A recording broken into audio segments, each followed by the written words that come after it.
Alors, chers amis, nous sommes de retour. C'était assez spécial par ici, en coulisses. Le chiffre du jour aujourd'hui, Mori Agua, de quoi est-ce que nous parlons? Oui, aujourd'hui, nous parlons de 100 millions de dollars comme appui de la Banque mondiale pour le renforcement du Bénin dans les domaines de l'énergie et de l'économie numérique. Très bien, donc nous en parlons aujourd'hui et pour en débattre avec nous, par ici, Tessani Goudeyon, merci d'être là. Merci Natacha. C'est toujours un plaisir et nous sommes encore au rendez-vous. D'accord. Merci également à vous, Mori Agua, avec votre cravate colorée ce matin. Alors, on en parle. Oui. Alors, oui, on en parle. Il faut déjà dire que la Banque mondiale a approuvé un financement pour appuyer des politiques de développement. Et c'est puis, on l'a dit, cela, c'est d'un montant de 100 millions de francs CFA, maintenir une croissance forte et solidaire du Bénin. C'est l'objectif, l'un des objectifs visés, créer des emplois, promouvoir l'entrepreneuriat et l'entrepreneuriat chez les jeunes, mais aussi chez les femmes, et appuyer des politiques de développement. Et puis, ce montant a été alloué par la Banque mondiale, oui, mais précisément par l'Association internationale de développement. Les domaines concernés, c'est l'énergie et bien sûr l'économie numérique. L'économie numérique, quand même, vous le constatez depuis 3 mois, qui reçoit des appuis conséquents parce que l'on sent la volonté manifeste du pouvoir en place et plus précisément de cette ministre de l'économie numérique qui ne cesse chaque fois d'innover avec les start-up, qui ne cesse de penser à la digitalisation, tout ce qui concerne l'administration, le e-gouv, tout ce qui concerne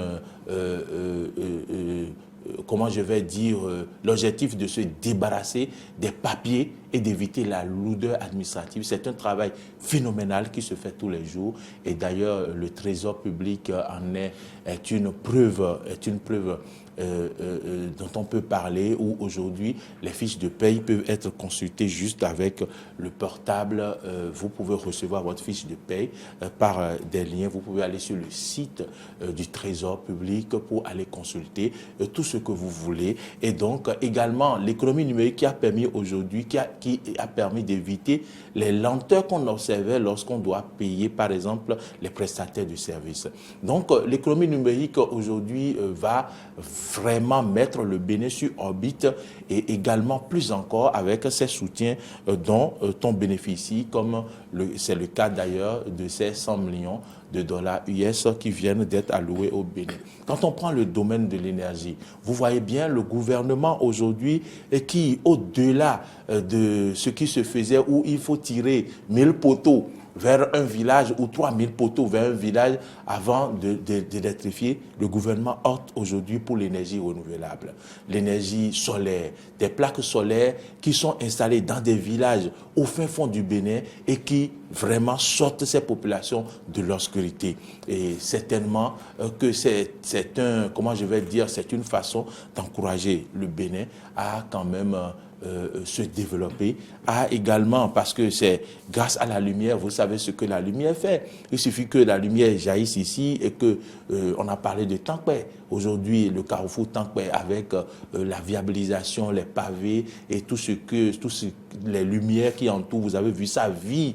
Et aujourd'hui, on sent que les populations s'entourent, qu'on converge vers là où il y a la lumière et crée la vie. Et donc, cela participe au développement. C'est ce qui se fait davantage et il faut saluer quand même déjà les efforts faits par le gouvernement pour bénéficier parce qu'il faut déjà montrer sa bonne volonté. Il faut déjà montrer que l'on a envie de faire pour que ces institutions internationales vous soutiennent. Ce n'est pas par hasard qu'on dit que la Banque mondiale apporte un appui de 100 millions de dollars US, et ce n'est pas pour les beaux yeux du gouvernement, c'est parce que quelque chose se fait au quotidien et donc il faut saluer tout ce qui se fait. Il faut demander au gouvernement de continuer sur cette lancée pour que véritablement le Bénin puisse amorcer un développement, un vrai, que les populations sortent de l'ornière, de la pauvreté, et la pauvreté, sortir de la pauvreté, ça a un prix. Il faut vraiment que demain nous puissions applaudir et dire oui, nous avons souffert, on a serré les ceintures, mais nous y sommes aujourd'hui. Aujourd'hui, nous avons le sourire. C'est ce qu'espère le peuple jusqu'au bas peuple et nous espérons qu'il en sera ainsi. Très bien, merci à vous, Mori Agua. Teslaning Koudeyon, la Banque mondiale en soutien au PAG débloque 100 millions de dollars. Oui, c'est une belle somme d'argent. Je pense que de plus en plus, nous avons des financements qui nous viennent de ces grandes institutions-là. C'est dire, d'une façon ou d'une autre, qu'elles approuvent le chemin sur lequel le Bénin se trouve au jour d'aujourd'hui, qu'elles approuvent également la dynamique dans laquelle nous sommes aujourd'hui, cette dynamique-là qui nous met sur le terrain du développement, cette dynamique-là qui part des points les plus basiques pour aboutir à un développement réel et vu par tous dans le pays, mais également hors des frontières béninoises. Je voudrais aller un peu plus en détail sur le point abordé, un des points abordés par Mori Agua, qui est bien celui du développement au plus bas niveau, le développement au niveau communautaire. En tout cas, que ça puisse commencer au cœur même de la société et pas en haut. Et au jour d'aujourd'hui, cela reste le véritable problème à mon avis. On a beaucoup de financement. Il y a beaucoup d'argent qui entre, on fait énormément de prêts, il y a des accompagnements dont nous bénéficions et tout ce qui va avec.